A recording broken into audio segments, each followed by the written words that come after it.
በአማርኛ ትምህርት መሰረታዊ ለውጥ ይፈልጋሉ? እንግዲያውስ ረጋ ብለው እስከ መጨረሻው ይቆዩ።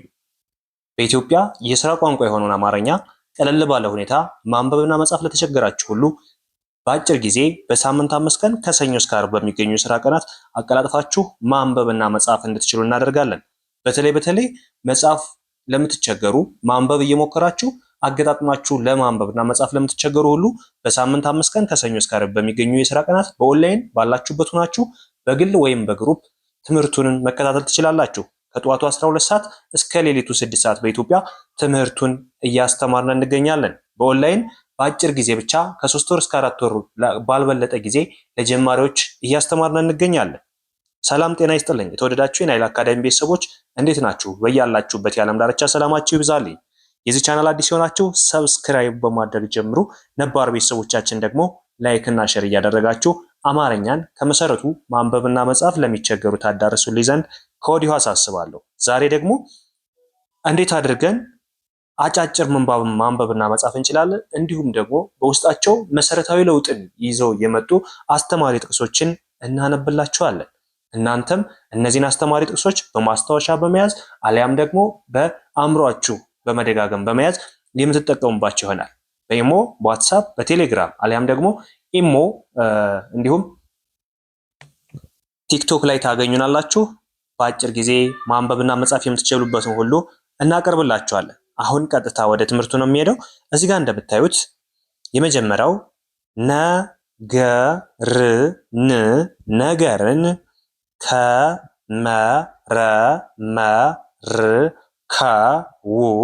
ከመረመርከው ቀልዴን ነው በሚል ንግግር ውስጥ እውነተኛ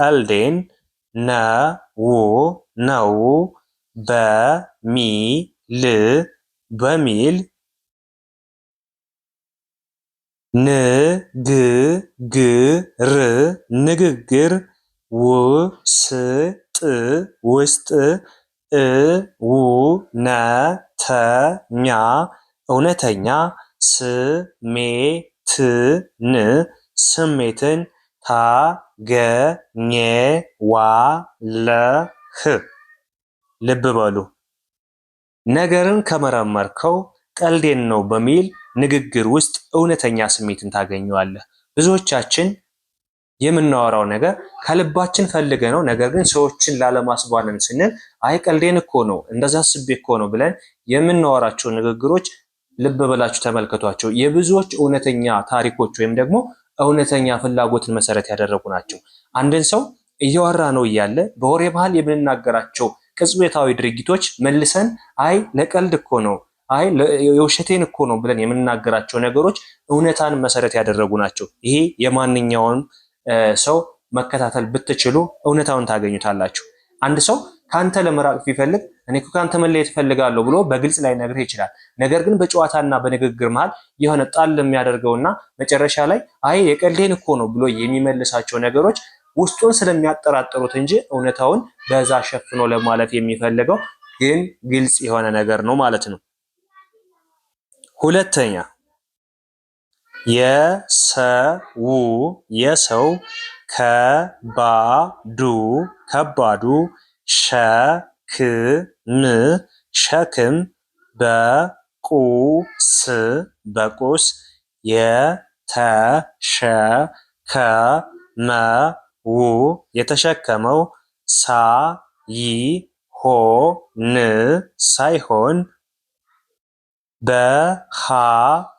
በቁስ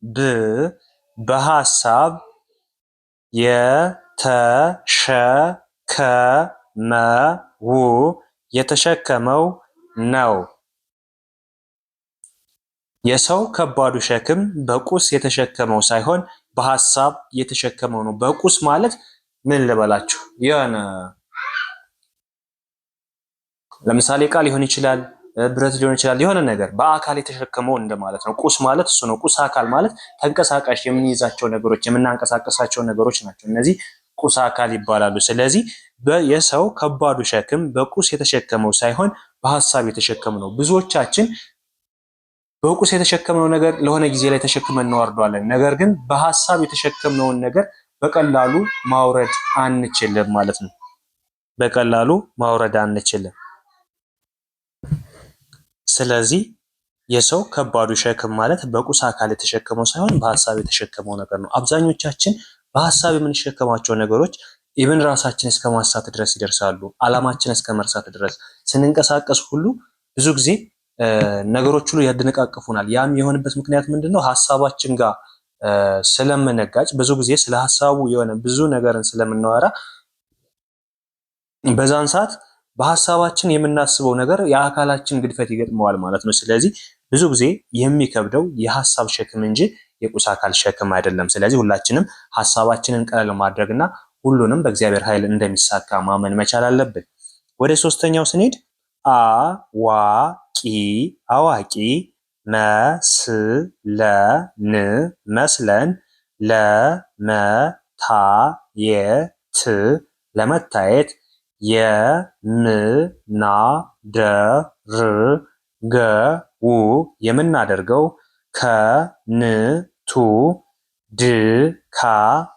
ከንቱ ድካም፣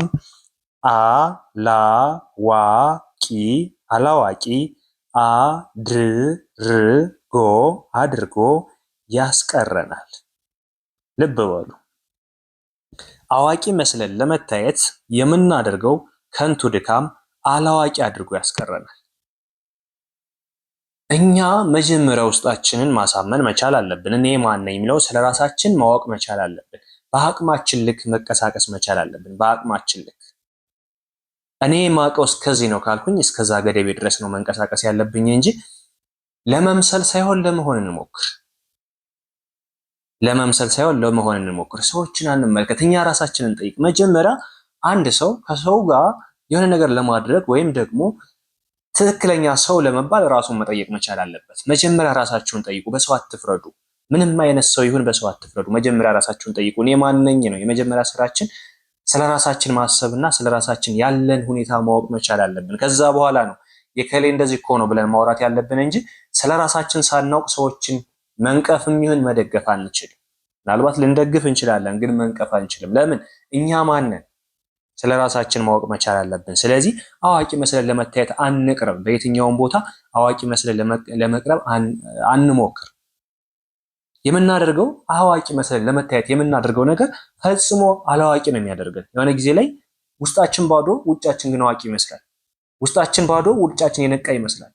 ውስጣችን በጣም ኋላ ቀር ውጫችን ዘመናዊ ይመስላል። በልብስ የተሸፈነ ዘመናዊነት። አስተሳሰባችን ድሃ፣ ውጫዊ ባህሪያችን ደግሞ በጣም ብዙ የመጠቀም ይመስለን። ስለዚህ በዚህ አይነት አካሄድ መሄድ አስፈላጊ አይደለም። የሚጎዳ ማንን ነው? ራሳችን። ነገ የሆነ ጊዜ ላይ ትዝ ብሎን ወይም የሆነ ጊዜ ላይ ሀሳብ ሲመጣልን ራሳችን እየተጫወትንበት እንደሆነና ራሳችን እየሸወድነው እንደሆነ ይገባናል። ስለዚህ ማንኛውም ሰው ማድረግ ያለበትን ነገር በጊዜው ማድረግ መቻል አለበት። መስራት ያለበትን በጊዜው መስራት አለበት። ሲሰራ ግን መምሰል ሳይሆን መሆንን መምረጥ መቻል አለበት።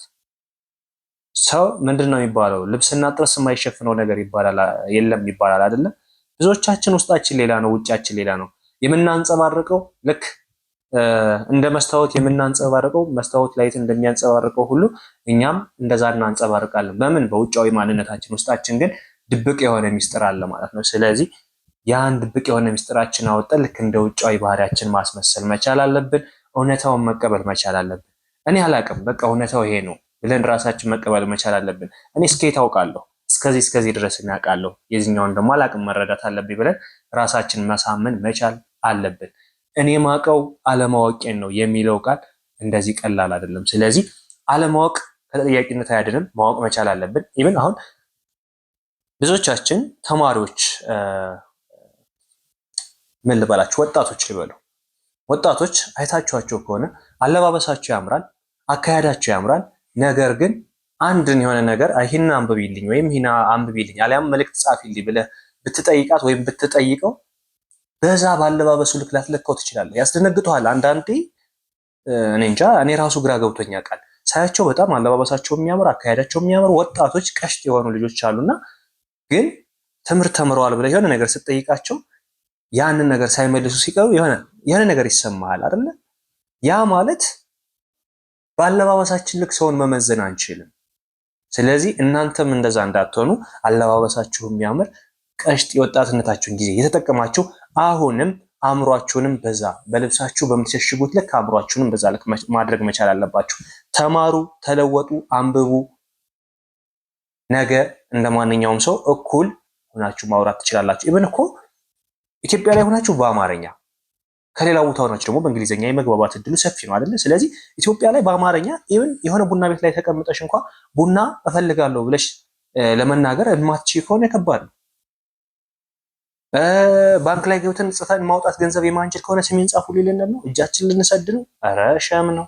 እንደዛ አይነት ነገሮችን አስወግዱ። እንግሊዝኛ ሌላ ቦታ ላይ ሆናችሁ ለምሳሌ እንግሊዝኛ ተናጋሪዎች ላይ ኢቨን መናገር ባትችሉ ማዳመጥ መቻል አለባችሁ። እነሱ የሚሏችሁን ማወቅ መቻል አለባችሁ። ለዚህ ደግሞ ዋናው ሚስጥሩ ምንድነው? መማር መለወጥ ነው። ስለዚህ በዚህ መሰረት ራሳችሁን መጠየቅ አስፈላጊ ነው። የመጨረሻው ከበቀል ሁሉ ምርጡ በቀል ራስን ማሸነፍ ነው።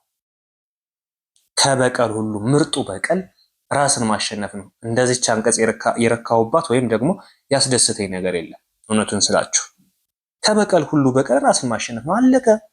ሰውን ለመበቀል አትሩጥ ወይም አትሩጭ። መጀመሪያ ራስሽን ለመበቀል ራስሽን ማወቅ መቻል አለብሽ። አለቀ። ራስን አሸነፍ። ስንቶቻችንን የሆነ ሰው ሲሰድፈን በስድቡ ምትክ የባሰ ስድብ ለመስደብ የምንፈልገው? ስንቶቻችንን ሰው ሲንቀን እኛ ከሰው በላይ ነን ብለን የምንጮኸው? ስንቶቻችንን በተደረገልን ነገር በጥፍ መመለስ የምንፈልገው? ይሄ ምንድነው? ራስን አለመግዛት፣ ራስን አለመሸነፍ አይደለም? አያችሁ? ራስን መግዛት ማለት በየትኛውም ሁኔታ ስሜትን መቆጣጠር ማለት ነው። በየትኛውም ሁኔታ ስሜትን መቆጣጠር። አንድ ሰው አንተን የበታች አድርጎ ቢስልህ የበታች ነኝ ብለህ አምነህ መቀበል ሳይሆን የበታች አለመሆንህን በተግባር ማሳየት ነው። ሰው ሲጮህብህ መጮህ ሳይሆን በዝምታ ትልቅነትን ማሳየት ነው። ሰው ሲያሾፍብህ ድጋሚ ማሾፍ ወይም ደግሞ አይ አሾፍብኝ ብለህ መሳቀቅ ሳይሆን አንተ በምላሹ ዕውቀትህን ተጠቅመህ በተግባር ማሳየት ነው። ሰው ሲናደድብህ ተናደህ የሆነ ነገር መመለስ ሳይሆን ስሜትህን ተቆጣጥረህ አውለህ አሳድረህ የተናደደበትን ምክንያትና ሌሎችን የመጠየቅ ኃላፊነትን መወጣት ትልቅነት ነው። ስሜትን ማሸነፍ ነው። አያችሁ? ስለዚህ ከበቀል ሁሉ ምርጡ በቀል ራስን ማሸነፍ፣ ራስን መግዛት፣ ራስን መሆን፣ በራስ መተማመን በውስጣችን ከሰረጹ እኛ ከማንም በላይ ነን። አብራችሁ ስለቆያችሁ እስከዚህ ሰዓት እያዳመጣችሁኝና እያነበባችሁ አብራችሁ ለቆያችሁ እህት ወንድሞቼ ከልብ አመሰግናለሁ። በሌላ ክላስ እስከምንገናኝ እናንተ ላይክ፣ ሼር እንዲሁም ደግሞ ሰብስክራይብ ያላደረጋችሁ ሰብስክራይብ በማድረግ ተተባበሩ ዘንድ ከወዲሁ አሳስባለሁ። በውስጥ መስመር መማር የምትፈልጉ ካላችሁ በሳምንት 5 ቀን ከሰኞ እስከ ዓርብ በሚገኙ ስራ ቀናት ባላችሁበት ሆናችሁ በኦንላይን ትምህርቱን እያስተማርን እንገኛለን። በአጭር ጊዜ ብቻ ማንበብና መጻፍ አቀላጥፋችሁ እንድትችሉ እናደርጋለን። በሌላ ክላስ ከምንገናኝ መልካም ጊዜ ይሁንላችሁ።